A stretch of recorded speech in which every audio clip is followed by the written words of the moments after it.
नमस्कार दोस्त, इस वीडियो में हम सीखेंगे स्टेयर्स बनाना। यदि आप एक होम ओनर, मकान मालिक या आप एक सिविल इंजीनियर हैं और स्टेयर्स यानी कि सीढ़ियाँ बनवा रहे हैं तो हो जाइए सावधान और इस वीडियो को बहुत ध्यान से देखें, क्योंकि इस वीडियो के माध्यम से आप अपने कॉन्ट्रैक्टर को कोटेशन दे सकते हैं और आपको पता चलेगा स्टेयर सही बन रही है या नहीं। तो चलिए चलते हैं साइट पर और जानते हैं किस तरह से स्टेयर होनी चाहिए और क्या क्या गलतियाँ जो बहुत सारे लोग स्टेयर को बनाने में करते हैं। तो दोस्तों, जो मैं आपको बताने जा रहा हूँ वह अप्रोक्सीमेटली सभी तरह के स्टेयर्स में लागू होती है। तो फर्स्ट स्टार्ट करते हैं राइजर से, जो कि बहुत ही इंपॉर्टेंट चीज़ है स्टेयर्स के अंदर, जो कि आपकी एक सिंगल नंबर सीढ़ी की हाइट को डिसाइड करता है। तो ये आप 6 इंच रखें, जिससे सीढ़ियों पर चढ़ने या उतरने में परेशानी न हो। वैसे कुछ जगह पर राइजर 8 इंच या 9 इंच का भी रखते हैं। यदि आपके पास कम स्पेस है तो आप 8 इंच या 9 इंच हाइट का राइजर रख सकते हैं।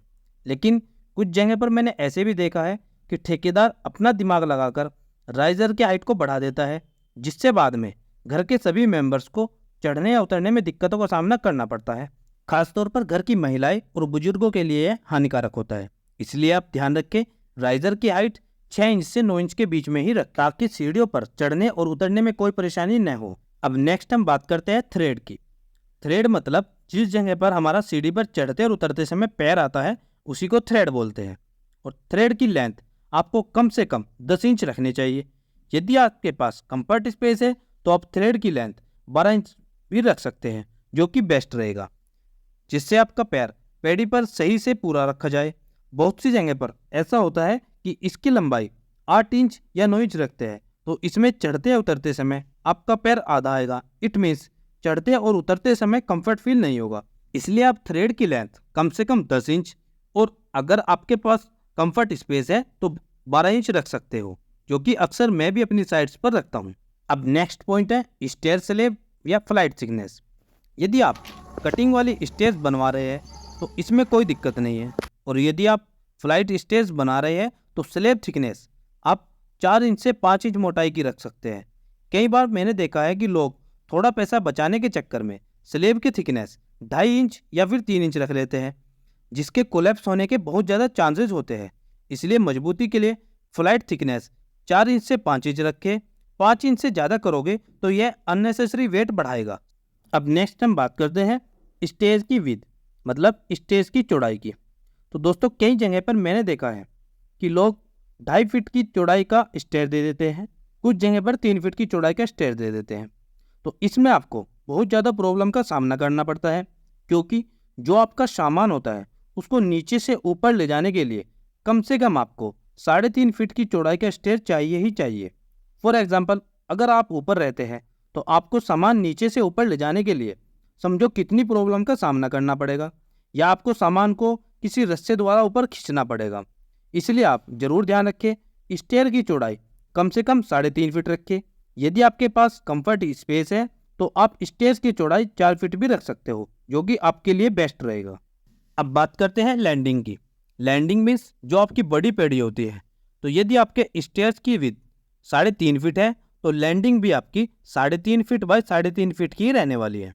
अब एक इंपॉर्टेंट पॉइंट पर बात करते हैं दोस्तों, वो है फ्लाइट एंगल, यानी कि जो आपका स्टेयर है उसका ये एंगल कैसा रहेगा। कई बार मैंने देखा है दोस्तों, 45 डिग्री से ऊपर का एंगल दे देते हैं। तो आपने मार्केट में देखा होगा कि उनका जीना बहुत ही खड़ा होता है और उस पर चढ़ने और उतरने में बहुत प्रॉब्लम होती है। बट यह बात तो हो रही मार्केट वगैरह की। बस आपसे रिक्वेस्ट है कि आप अपने घर पर ऐसा ना करें।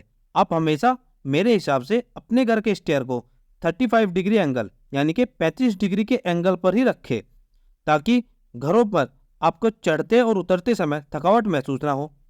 कई जगह पर आपने देखा होगा कि आप यदि किसी स्टेयर पर चढ़ते हो या उतरते हो और वहाँ पर आपको थकावट महसूस होती है, इट मीन्स वह आपका 35 डिग्री से ऊपर के एंगल पर बना हुआ है। देसी भाषा में बात करें तो वह आपका जीना खड़ा है। तो इसमें आपके घर के जो बुजुर्ग, महिलाएं या बच्चे होते हैं उनको चढ़ने और उतरने में बहुत प्रॉब्लम का सामना करना पड़ता है। तो इसलिए आप यह गलती न करें, नहीं तो आपको जिंदगी भर का पछतावा बन जाएगा और फिर आपके पास इसका कोई सॉल्यूशन भी नहीं होगा। अब नेक्स्ट बात करते हैं हेड रूम की, मतलब जो आपकी ममटी रहेगी वह करीबन 8 फीट रखे। अगर 8 फीट से ज़्यादा रखते हैं तो इसमें कोई प्रॉब्लम नहीं है, पर कम से कम 8 फीट तो रखनी ही रखनी है।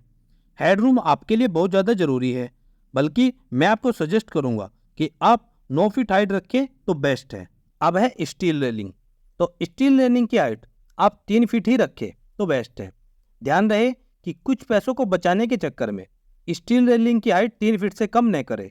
इसका एक इम्पोर्टेंट रीज़न यह है कि नॉर्मल घरों में छोटे छोटे बच्चे जीने से ऊपर चढ़ने उतरने लगते हैं, और अगर रेलिंग की हाइट 3 फीट है तो बच्चों का नीचे गिरने का डर नहीं होता।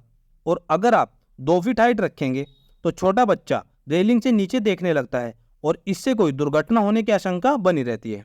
दूसरा, एक नॉर्मल आदमी को ऊपर चढ़ते या उतरते समय थोड़ा सपोर्ट की आवश्यकता होती है, तो 3 फीट की हाइट की रेलिंग को एक नॉर्मल आदमी पकड़कर ऊपर चढ़ या उतर सकता है। तो दोस्तों, यह तो थी स्टेयर से रिलेटेड कुछ महत्वपूर्ण बातें। फिर भी अगर आपके मन में कोई सवाल है तो आप कमेंट कीजिए या फिर मेरे इस व्हाट्सएप नंबर पर मैसेज कर सकते हो। उम्मीद करता हूँ मेरे प्यारे दोस्तों, आपको वीडियो अच्छी लगी होगी। अगर आपको वीडियो थोड़ा भी अच्छा लगा है तो प्लीज़ वीडियो को लाइक कर दीजिए और मेरे चैनल को सब्सक्राइब कर दीजिए, और आने वाली और भी अच्छी अच्छी वीडियो की नोटिफिकेशन के लिए बेल आइकन को प्रेस करना मत भूलिएगा। मिलते हैं दोस्तों नेक्स्ट वीडियो में एक और हाउस कंस्ट्रक्शन से रिलेटेड नई वीडियो के साथ। तब तक दोस्तों आप सबको मेरा नमस्कार।